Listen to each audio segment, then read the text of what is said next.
शिवाजी महाराज के, डॉक्टर बाबासाहेब आंबेडकर के, समाज संघर्ष समितीचा विजय असो, कैकाडी महाराजांचा विजय असो, कैकाडी समाज संघर्ष समितीचा विजय असो। हम तुम्हारे साथ है, असेल का केवढा आगे बढ़ा, हम तुम्हारे साथ है। कोण म्हणतंय देत नाही, झाल्याशिवाय राहत नाही। कोण म्हणतंय देत नाही। क्या नाम है आपका? मेरा नाम है तपन कुमार राय, भारतीय राष्ट्रीय मानवाधिकार पार्टी का राष्ट्रीय प्रभारी हूँ। तपन जी, क्या डिमांड है आपकी? आज जो केकड़ी समाज की जो उनके साथ अन्याय हुआ है उसके बारे में ये जंतर मंतर में 3 तारीख नवंबर महीना 2020 को हमने धरना आंदोलन किए। इसके निवेदन परमेश्वर को देंगे। आने वाले दिन ये बड़ा संख्या से कोरोना के वजह से हमको 50 आदमी का परमिशन मिला, इसलिए हम कम संख्या में आए हैं। इसके बाद भारतीय राष्ट्रीय मानवाधिकार पार्टी उनको समर्थन किया है। इनकी मांग है कि जो हमारा कड़कड़ी समाज है, गरीब समाज है, दलित में तो सभी गरीब हैं, कोई दलित इतना बड़ा आदमी नहीं है। हम कड़कड़ी समाज की ओर से, क्योंकि मैं भी एससी में आता हूँ, मैं कड़कड़ी समाज नहीं है लेकिन मेरा खून और इनका खून एक है। मैं वाल्मीकि जाति से हूँ और दिल्ली का रहने वाला हूँ। मैं राष्ट्रीय सफाई कर्मचारी आयोग का भारत सरकार का मेंबर रहा हूँ, राज्य मंत्री मेरा जो इसका वो दर्जा था, और अभी रिसेंटली में एमएलए लड़ा हूँ कांग्रेस पार्टी से। तो मैं ये कड़कड़ी समाज के मेरे दोस्त भविष्ण जी और हमारे अध्यक्ष जी ने हमें कहा कि आपको आना है, तो आना, इन्होंने मेरे को बुलाया तो मैं इनका बड़ा सम्मान करता हूँ। हमारा अधिकार है कि हमें गरीबों के लिए और अपने लोगों के लिए आना चाहिए। तो मैं आया हूँ और आज मीडियम अपने दोस्तों और अपने भाइयों के मीडिया के माध्यम से मैं बताना चाहता हूँ, जो कड़कड़ी समाज है, जो अलग अलग डिफरेंट तरीके से इनको आरक्षण दिया जा रहा है, तो हम चाहते हैं कि इनको एक एससी समाज में इकट्ठा किया जाए, ताकि हम मीडिया के माध्यम से प्रधानमंत्री जी को बताना चाहते हैं कि अगर हमारा समाज इकट्ठा रहेगा तो हमारी ताकत अच्छी होगी, और ताकत अच्छी होगी तो देश भी अच्छा होगा। तो सर विजय जी, कैसा लग रहा है आपको कि ये अलग अलग समाज में जो कड़कड़ी समाज है, अलग अलग दर्जा दिया गया? कोई ओबीसी में दर्जा दिया गया इसी समाज को, और इसी समाज को उसमें भी दर्जा दिया गया, एससी में दिया, लेकिन क्या पूरे समाज को एक दर्जा नहीं मिल सकता? नहीं, मैं वही मेरे मित्र प्रेस रिपोर्टर ने जो पूछा, और मैं यही कहना चाह रहा हूँ कि अगर इसमें कहीं ना कहीं कुछ साजिश की भूल लगती है। क्या है कि अगर एससी समाज सभी इकट्ठा हो जाए, एकजुट हो जाए, तो उनका एक देश के अंदर प्रधानमंत्री बन सकता है। राष्ट्रपति तो खैर हमारे एससी समाज के हैं ही, लेकिन देश का प्रधानमंत्री भी हमारा एससी समाज का बैठ सकता है। इसीलिए छोटी छोटी जातियों में अलग अलग उसको नाम दे दिया गया है। तो हम आप मीडिया के माध्यम से हम हाथ जोड़ के विनती करते हैं प्रधानमंत्री जी से कि हमारे समाज को अलग ना किया जाए, हमें एक माला के अंदर पिरो के हमें आरक्षण दिया जाए, ऐसी समाज का। इसका कोई ज्ञापन वगैरह भी दे रहे हैं आप? हाँ जी, ज्ञापन दे रहे हैं। एक बार बोल दीजिए। ज्ञापन दे रहे हैं। हाँ, दे रहे हैं। इसका हम यह ज्ञापन दे रहे हैं, देखिए दिखा दो उनको। ये ज्ञापन हम दे रहे हैं प्रधानमंत्री जी को और देश के राष्ट्रपति को भी दे रहे हैं, और हमारे मीडिया बंधु जी को हम ये दिखा रहे हैं। तो आप भी हमारे बारे में कुछ करें, क्योंकि हम गरीब समाज हैं, दलित समाज है, इसलिए पिछड़ा समाज है। आप हमारा सहयोग करेंगे। नमस्कार।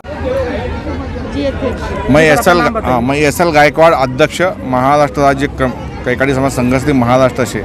हमारे महाराष्ट्र में कैकाडी समाज जो है, एक ही राज्य में एक ही जात को 2 जगह बांटा गया है।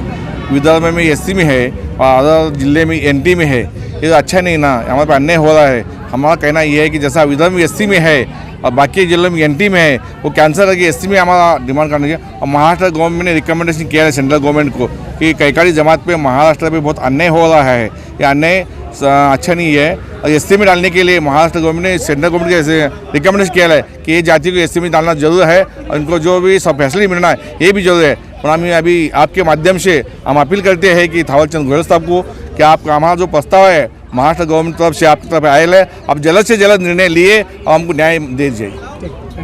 जो आपने प्रदर्शन किया है कि आपको एक ही पूरे भारत के अंदर एक ही श्रेणी में रखा जाए, क्या कहना चाहिए? देखो, भारत देश आज़ादी होकर बहुत साल हुआ है कि हमको ऐसा लगता है कि डॉक्टर भीमराव बाबा साहब अम्बेडकर ने जब संविधान लिखा है तो संविधान में हमारा अधिकार दिया है, हम कहीं भी जा सकते हैं, भारत में कहीं भी जा सकते हैं, हमारा स्वतंत्र अधिकार है। लेकिन हमारा जो जाति है कई स्टेट में एससी में है, कई स्टेट में एसटी में है, एससी में ऐसा मसला है। लेकिन एनटी में हमारे महाराष्ट्र के बारे में क्या है, विदर्भ में आ रहा है एससी, हम पश्चिम महाराष्ट्र कहीं आ रहा है फिर एनटी। इसलिए मसले के बारे में हमारे जो संघर्ष समिति के अध्यक्ष हमारे आदरणीय है SL गायकवाड़ साहब है, हमारे संजू बाबा जी है, माने जी है हमारे जी, बहुत सारे हमारे टीम में हमारी महिला है कि भारत देश के इतिहास में पहली बार ऐसा हुआ कि कैकाड़ी समाज में बड़े बड़े बहुत लोग हैं, बड़े बड़े विधायक है, MP थे, एक्स मिनिस्टर है, मंत्री दर्जा प्राप्त हुआ है, वो लेकिन समाज के लिए कुछ करते नहीं, ओनली हवेबाजी करते हैं। वो इसके पास जाएंगे, ये पार्टी के पास जाएंगे, वो सबका अधिकार है जाओ, लेकिन समाज के लिए कोई अभी तक कोई दिल्ली तक प्रदर्शन करने के लिए नहीं आया है। ये हमारे गायकवाड़ साहब और सारे हमारी टीम यहाँ दिल्ली में आए हैं, ये हमारी मांगी पूरी होनी चाहिए, हमारा कोई SC में समावेश नहीं होना चाहिए। फिर भी हम अगर और 1 महीना 2 महीना देखेंगे कि हमारे SC में समावेश नहीं हुआ तो पूरा भारत में जितने हमारे महाराष्ट्र में कैकाड़ी समाज है वहाँ रेल से आएंगे और किसी को टिकट निकालने के नहीं, सारे हम डब्बे में घुस जाएंगे और दिल्ली में आएंगे। दिल्ली के राष्ट्रपति भवन और PM हाउस और पार्लियामेंट तक हम घुस जाएंगे और हमारी मांगी हम लड़ाएंगे हमारे मांग के लिए। मैं नाम क्या आपका? हाँ, मेरा नाम है संजू बाबा गायकवाड़, मैं अहमदनगर महाराष्ट्र से आया हूँ।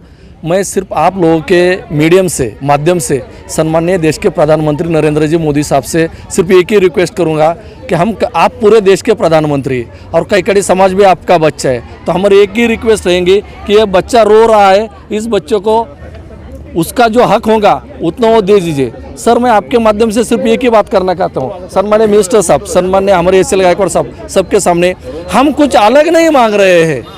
महाराष्ट्र में ऐसा है कि विदर्भ में कैकाड़ी समाज SC कैटेगरी में है, बाकी के उधर वो NT कैटेगरी में है। सिर्फ एक ही मांग रहे हैं कि डॉक्टर बाबा साहेब आम्बेडकर ने, घटना ने, संविधान ने, कायदे ने जो लिखा है, जो दिया है, वही हमको दीजिए। आप सभी लोग घटना के, संविधान के अभ्यासक है। मेरा नाम सुरेश ठाकुर है, मैं इंडियन नेशनल मानवाधिकार पार्टी में राष्ट्रीय सचिव पद पे कार्यरत हूँ। आज दिल्ली में जो जंतर मंतर पे ये जो आमर उपोषण किया जा रहा है 1 दिवसीय, इस आमर उपोषण का मेरा नाम सुरेश ठाकुर है, मैं इंडियन नेशनल मानवाधिकार पार्टी में राष्ट्रीय सचिव पद पे कार्यरत हूँ। आज दिल्ली में जंतर मंतर मैदान पे जो 1 दिवसीय आमर उपोषण किया जा रहा है, इस उपोषण का उद्देश्य ये है कि किस तरीके से महाराष्ट्र में कैकाड़ी समाज को 2 विभाजों में बांटा जा रहा है, एक पश्चिम महाराष्ट्र, एक विदर्भ में।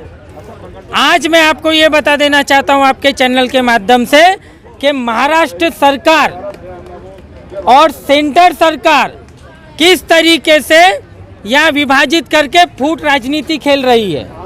आज विदर्भ की कैकाड़ी समाज को ST वर्ग में लिया जाता है, पश्चिम महाराष्ट्र की NT में डाला जाता है।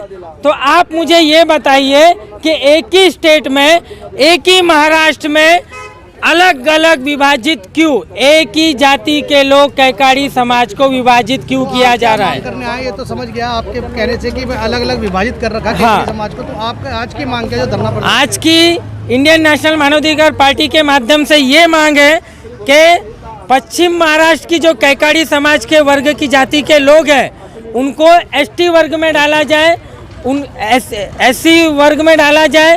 कारण अगर SC वर्ग में वो लोग आते हैं तो उनके बच्चों का भविष्य उज्जवल होगा, उनको शिक्षा की प्राप्ति होगी, आने वाली पीढ़ी आगे उज्जवल होगी। इसलिए महाराष्ट्र गवर्नमेंट और सेंट्रल गवर्नमेंट से मेरी अपील है कि इस विषय को जल्द से जल्द गंभीर रूप से निर्णय में लगाया जाए। आपने अपनी तरफ से क्या पैम्पलेट दिया आपने? आज इंडियन नेशनल मानवाधिकार पार्टी की ओर से ज्ञापन सौंपा जा रहा है सेंट्रल गवर्नमेंट के अधीन में। उसमें स्पष्टीकरण से ये लिखा गया है कि आप इनको कैकाड़ी समाज को SC वर्ग में ले, अन्यथा आज क्वालिटी आपको क्वालिटी दिख रही है और ये अगर क्वालिटी पे आपने निर्णय नहीं लिया तो क्वांटिटी बढ़ाने में इस मैदान में समय नहीं लगेगा।